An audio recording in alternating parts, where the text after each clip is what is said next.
Joining me now from Southern California, coordinator for Election Integrity Project, Ruth Weiss. Ruth, what's the bigger threat? They say in the courtroom you're never supposed to ask a question you don't know the answer to, so I think I know the answer to this one. Which is the greatest threat to election integrity? Is it bad actors on a foreign stage and a foreign platform somewhere trying to infiltrate our election system?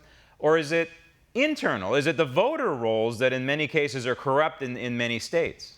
Well, it's obviously the internal answer. It's not just the voter rolls, it's corrupt laws, it's corrupt enforcement of those laws. And so we really have a lot of chaos internally that allows all those bad actors that are very domestic to get in here. All right, so we're roughly 6 months away from the first polling we're going to see. Right. The Iowa caucuses are really not that far away, and then the primary process begins. The internal threat. Are we better off today, in your estimation, going into the election cycle, the next presidential election cycle of 2020, versus what transpired in 2016? When we look at the internal existential threat to our fundamental right to vote, are we any better?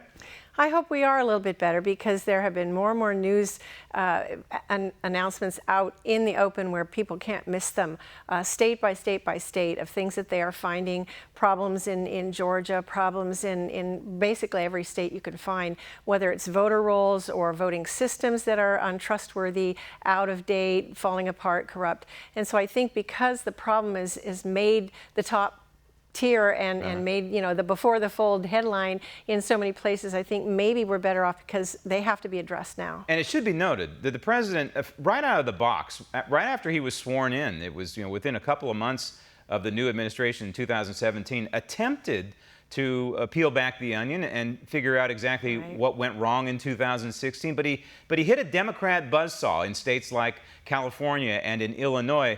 They not only did not cooperate with this attempt to figure out what went wrong in 2016 and then report to the American people, but they actually threatened lawsuits, et cetera. But you folks in particular in California, which of course is rife with all kinds of voter corruption, which has in many cases been institutionalized because of what's going on in Sacramento. You're looking for an army. You already have an army, but you want to build it out even more, and you're looking for volunteers, and you're looking for volunteers of a certain gender.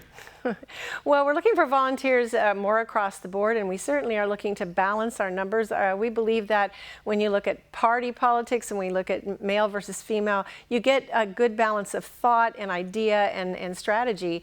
And we are fairly female-driven at this point, although we have some magnificent men involved with us. We would like to balance that out a little bit, yes. And it's nonpartisan. What you do is completely nonpartisan, right? Right. And I think that's an important point to make, that, and not only nonpartisan, but this is important not just to California, but every other state in the nation, because what happens here is about to be superimposed everywhere else. As a matter of fact, our Secretary of State, Alex Padilla, just yesterday or the day before, came out with a dramatic announcement in his role as the head of the Secretaries of State Association nationwide, that he is going to work actively against any Secretary of State's re-election or election if they are not committed to putting California's blueprint in place in their own state. And that would be just absolutely drastic to the election process and everywhere in the nation. So this is why we look at what's happening in California so much, because in many cases it's an incubator, whether it's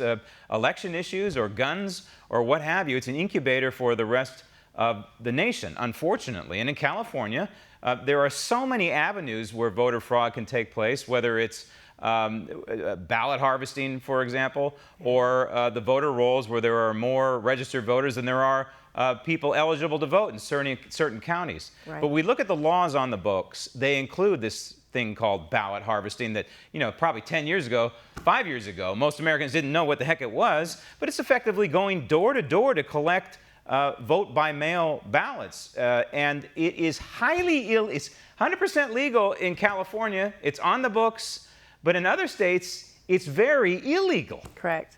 Well, a lot of organizations talk about free elections. We say fair and honest, but free is very important in the terms that we mean free, as in you have the freedom to participate or choose not to participate. And when you have a ballot harvesting law, that eats into that freedom, because now voters are being cajoled, they're being paid, they are being pressured, they are being strong-armed, they are being shamed into voting even when they didn't particularly care to participate, and then you lose your freedom, and that's not what the Republic's all about. No, and the person going to the door obviously is partisan and wants that person dragged to the polls to issue that vote on behalf of the person that person represents. And that is not, like you said, that is not what the framers of the Constitution not at all. Had in mind. Not Ruth, at all. Keep up the good work. Thank you, Graham. Want to see more videos like this? Click on the link below and subscribe to One American News on YouTube. And call your cable provider and kindly demand that One American News is added to your lineup.